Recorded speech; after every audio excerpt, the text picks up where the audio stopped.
Bonjour à toutes et à tous, mesdames, messieurs, chers collègues.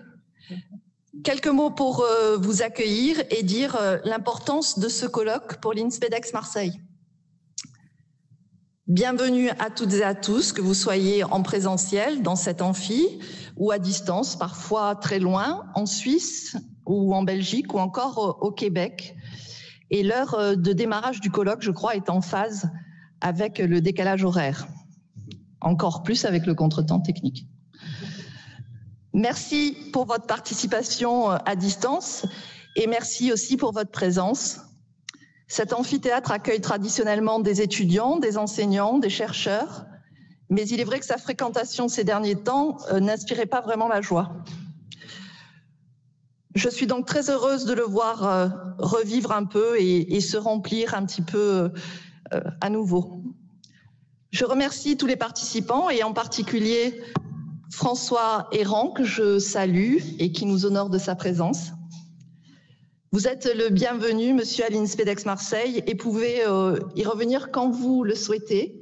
Nos étudiants ont d'ailleurs travaillé sur votre lettre.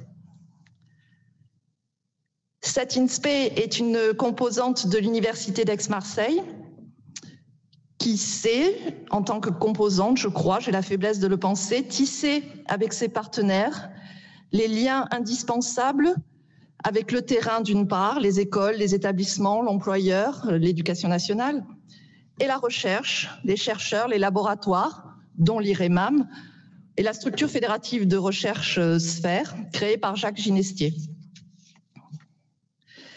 Ces liens tissés entre terrain et recherche au bénéfice d'une formation universitaire et professionnelle des enseignants. De nombreuses actions associent ces deux dimensions dans la formation, dans des projets de recherche-action ou de recherche collaborative, notamment dans le cadre du PIA 3, avec le pôle pilote empirique, qui est un des 3 pôles en France de recherche en éducation et de formation des enseignants.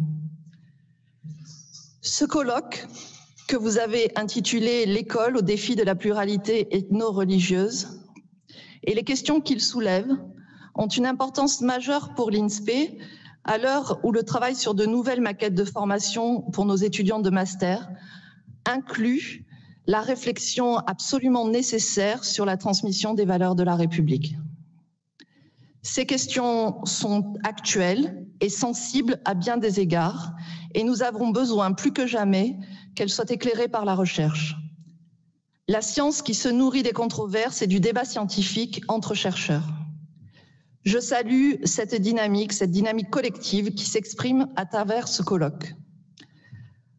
Françoise Lorcerie, que je salue aussi, m'a rappelé que le réseau RIED a tenu son premier colloque international ici même à Marseille, ou plutôt sur la Canebière où nous étions précédemment, en octobre 2014.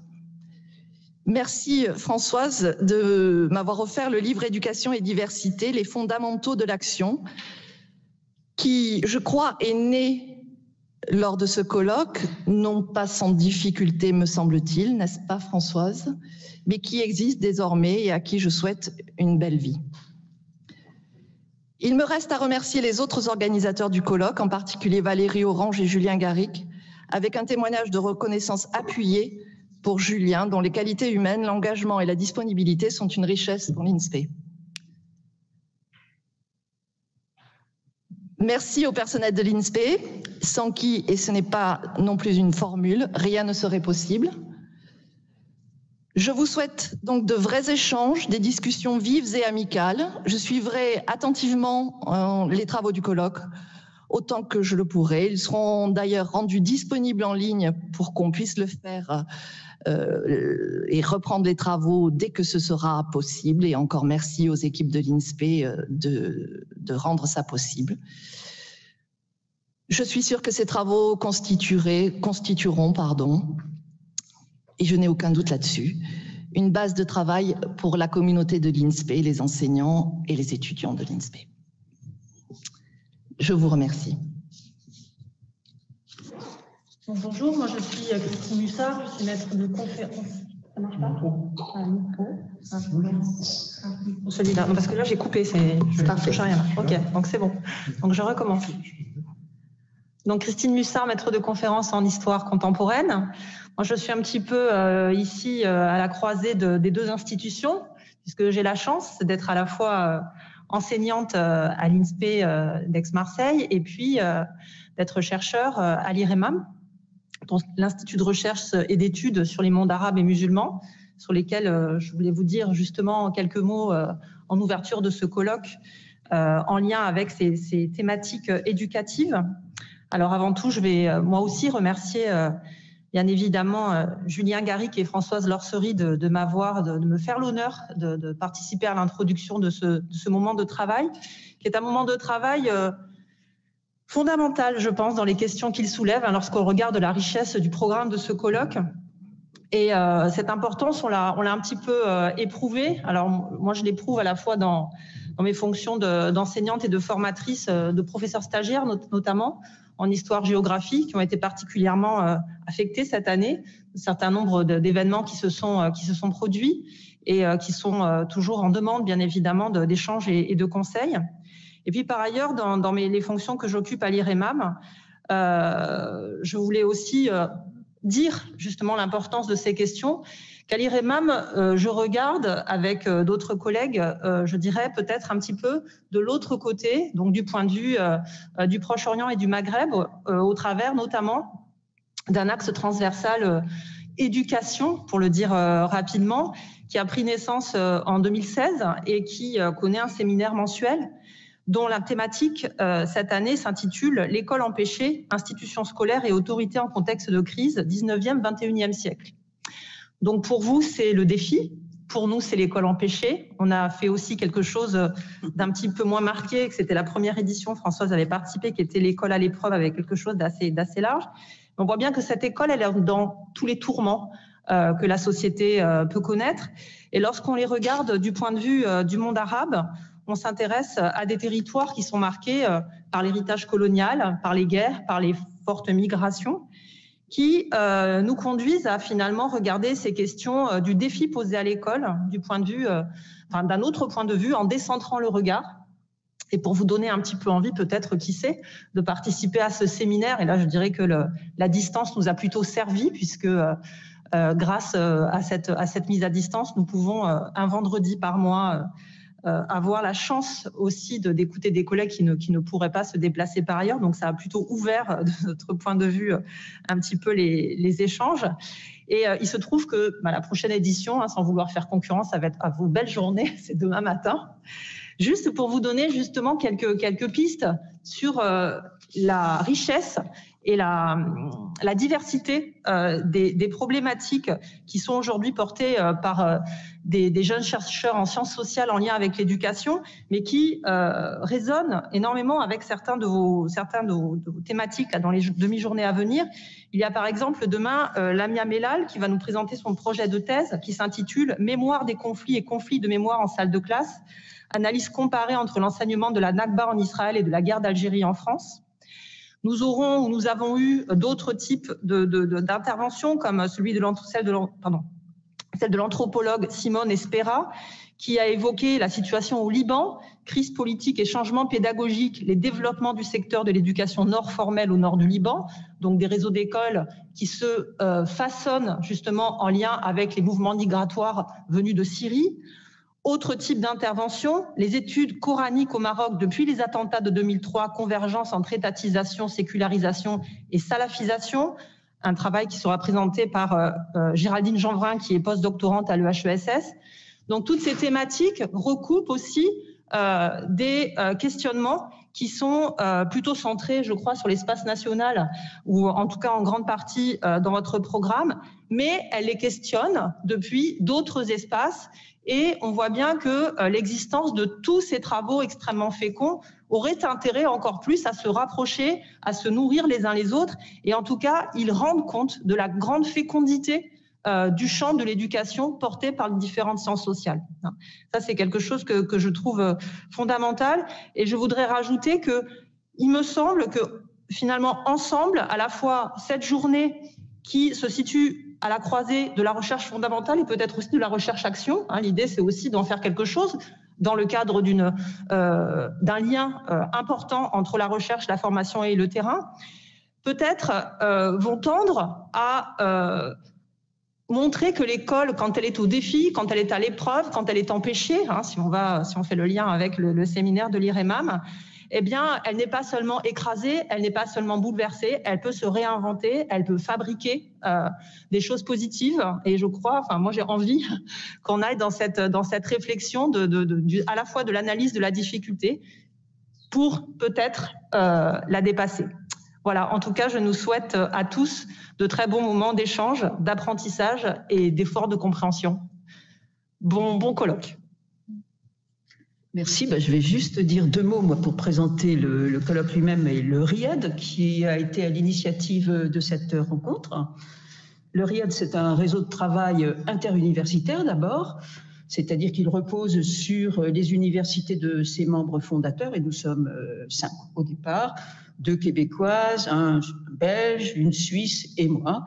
Et le départ, c'était donc en 2012 à Montréal, à l'occasion d'un colloque organisé par une instance qui ressemble à ce qu'est maintenant devenu en France l'Institut Convergence Migration. C'est une instance qui réunissait les forces de l'ensemble des universités québécoises sur les thèmes des études ethniques et de l'immigration. Ils appellent ça études ethniques là-bas et ça regroupe immigration, intégration, les problématiques qui sont les nôtres ici. Et nous nous étions donc retrouvés et nous avions constaté à quel point les situations dans nos différents espaces, appelons ça pays, hein, c'est que la Suisse romande, la Belgique wallonne, c'est pas des pays, et le Québec non plus, mais appelons-les des pays, à quel point les situations étaient à la fois proches, parce qu'il y avait de la migration partout, des mobilités, et donc un défi posé à des écoles qui se vivent comme nationales, comme le disait Christine à l'instant, mais qui sont bel et bien habitées par beaucoup de monde.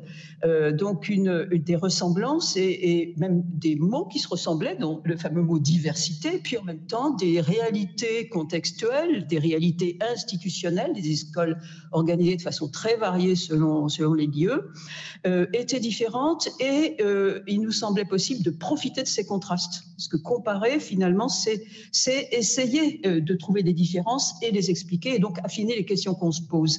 Et c'est dans ces conditions-là qu'on s'était efforcé de trouver un moyen de pérenniser nos échanges, de les stabiliser et qu'on a monté ce réseau. C'est un réseau, RIED, Réseau International Éducation Université, qui est informel, qui s'appuie sur ces universités. Le I, c'est international également, et éducation et diversité, donc centré sur un focus précis qui est à la fois un espace de débat, un espace de malentendu, un espace de polémique politique dans les 4 pays, mais puis également un espace de recherche qui ouvre sur des objets, des méthodes de recherche extrêmement variées. Je ne vais pas souligner le côté interdisciplinaire du réseau, mais il se veut interdisciplinaire. Les sociologues sont en majorité, mais moi je ne suis pas une sociologue.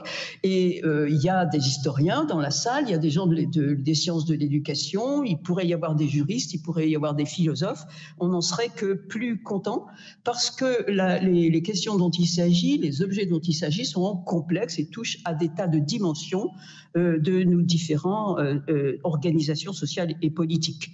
On a donc à la fois des perspectives descriptives, des perspectives de réflexion normative également, et j'espère que ces 2 jours, ce jour et demi que nous allons consacrer aux défis ethno-religieux qui se posent à l'école, et en particulier à l'école française, mais on aura quand même des contributions qui vont porter aussi sur le Québec, avec les particularités du Québec. J'espère que ça va effectivement déboucher sur, comme on disait tout à l'heure, sur des perspectives éventuelles de formation, de discussion, de cours, que sais-je, voire d'expériences empiriques sur le terrain.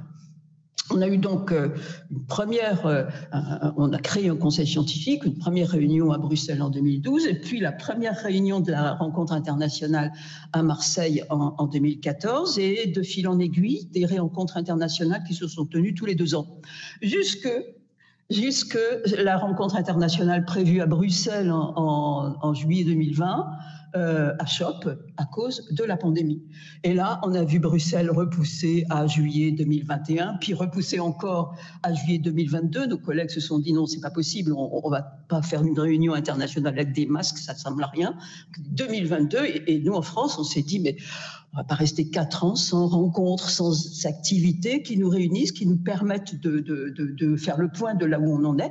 Et l'élément catalyseur, ça a été évidemment le meurtre de Samuel Paty le 16 octobre 2020, où là, on a vu tellement forte émotion, une tellement forte un bouleversement en France que nous nous sommes dit ici en France, ça serait le moment de faire une rencontre intermédiaire du RIED appuyée sur la France. Donc notre idée n'est pas de centrer sur la France, mais c'est vrai que cette rencontre-là, avec le déclenchement qui a été la sienne, c'est-à-dire le meurtre de Samuel Paty, elle est quand même principalement centrée sur la façon dont le défi ethno-religieux se pose à l'école française.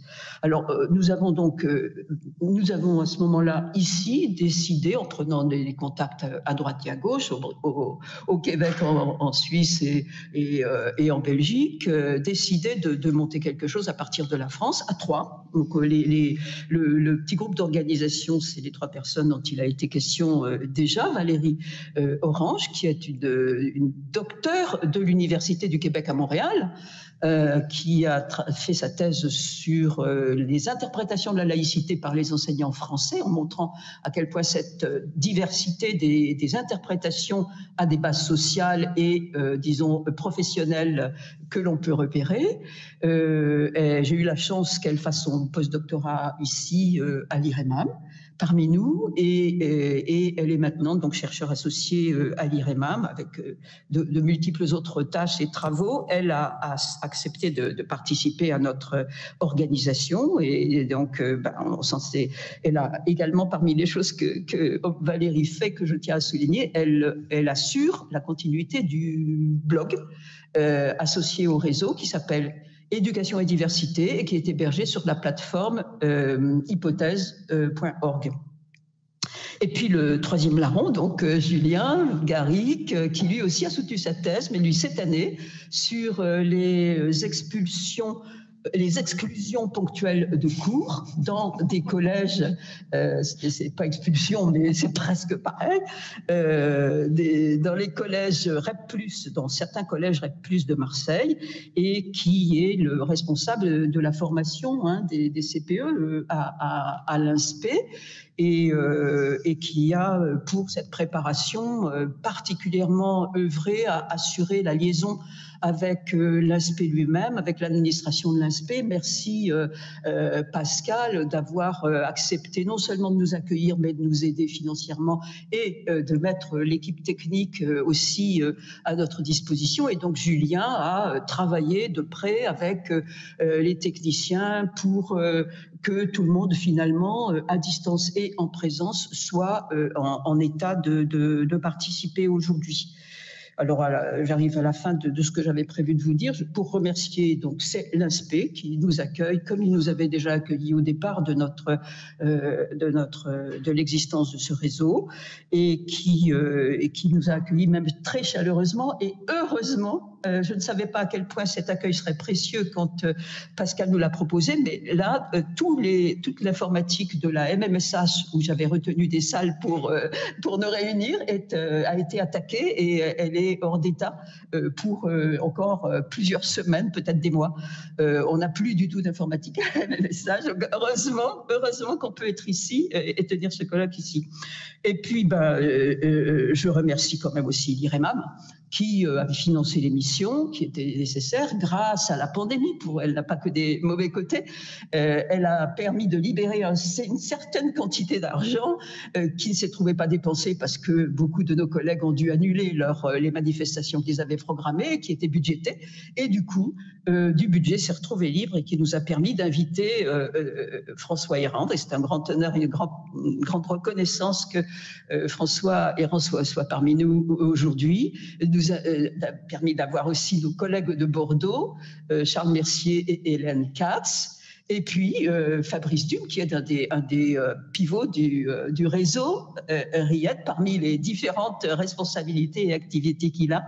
Merci aussi Fabrice d'avoir pu être là en personne. Et puis je remercie tous les gens les collègues et amis qui nous suivent à distance et qui, j'espère, vont profiter avec nous de ce colloque.